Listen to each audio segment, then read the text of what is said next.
তৃণমূলের কোচবিহার জেলার সভাপতির উপস্থিতিতে চেয়ারম্যান এবং ভাইস চেয়ারম্যান গঠন হলো সমবায় কৃষি ও গ্রামোন্নয়ন ব্যাংকের। কোচবিহার জেলা সমবায় কৃষি ও গ্রামোন্নয়ন ব্যাংকের চেয়ারম্যান গঠন হলো বৃহস্পতিবার দিন দুপুর 2টা নাগাদ তৃণমূলের কোচবিহার জেলার সভাপতির উপস্থিতিতে এই চেয়ারম্যান গঠন হয়। এই দিন সমবায় কৃষি ও গ্রামীণ ব্যাংকের চেয়ারম্যান হন সিদ্ধার্থ মণ্ডল এবং ভাইস চেয়ারম্যান হন আব্দুল মজিব মিয়া। এদিন জেলা সভাপতি অভিজিৎ দের ভৌমিকের তিনি জানিয়েছেন যে ব্যাংকের উন্নয়নের স্বার্থে চেয়ারম্যান এবং ভাইস চেয়ারম্যান গঠন করা হলো। এই বিষয়ে চেয়ারম্যান সিদ্ধার্থ মণ্ডল জানিয়েছেন ব্যাংকের উন্নয়নের স্বার্থে যা কিছু করণীয় তা করা হবে।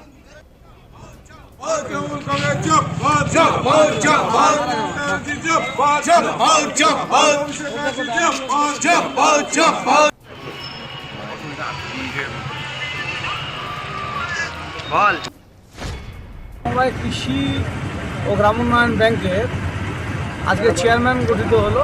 এখানে আমরা আনকন্টেস্টেড ছিলাম 12 জন ডিরেক্টর, তাদের মধ্যে থেকে সিদ্ধার্থ মণ্ডলকে চেয়ারম্যান নিযুক্ত করা হলো এবং ভাইস চেয়ারম্যান করা হলো আব্দুল মজিদ মিয়াকে। উনি সিদ্ধার্থ মণ্ডল হচ্ছে তুফানগঞ্জ 1 নং ব্লক থেকে এসছেন এবং আব্দুল মজিদ মিয়া উনি এসছেন দিনহাটা 2 নম্বর ব্লক থেকে। এরা চেয়ারম্যান ভাইস চেয়ারম্যান হলেন। আর জেলা পরিষদের থেকে এখানে মনোনীত করা হয়েছে নিরঞ্জন সরকারকে। আর আমরা আরও 2 জন গেস্ট ডিরেক্টর এখানে কোঅ্যাপ্ট করব। আর স্টেট নমিনি হিসেবে আমরা পাঠিয়েছি তপন গুহর নাম, শীতলকুচি 1 নং শীতলকুচি ব্লকের।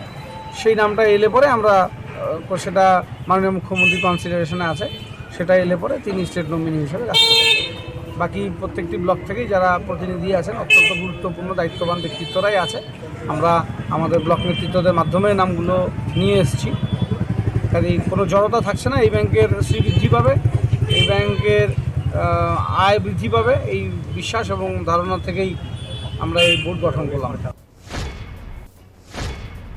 দল যেভাবে আমাকে জেলা সভাপতি আমাকে যে গুরু দায়িত্ব দিয়েছে সমস্ত বোর্ড ডাইরেক্টর ব্যাংকে এগিয়ে নিয়ে যাওয়ার জন্য এবং পাবলিকের পরিষেবা দেওয়ার জন্য সবাইকে সাথে নিয়ে কাজ করব এবং সম্পূর্ণভাবে জেলা সভাপতির নির্দেশ মোতাবেক আমাদের এই বোর্ড চলবে। সামনের দিনে ব্যাংককে এগিয়ে নিয়ে গিয়ে রিকভারির দিকটা আমরা এর মধ্যে মিটিং করে বসে আলোচনা করে নেব এবং মানুষ পাবলিক কৃষক যেন আর কি পরিষেবা পায় সেই দিকটা আমরা দেখব।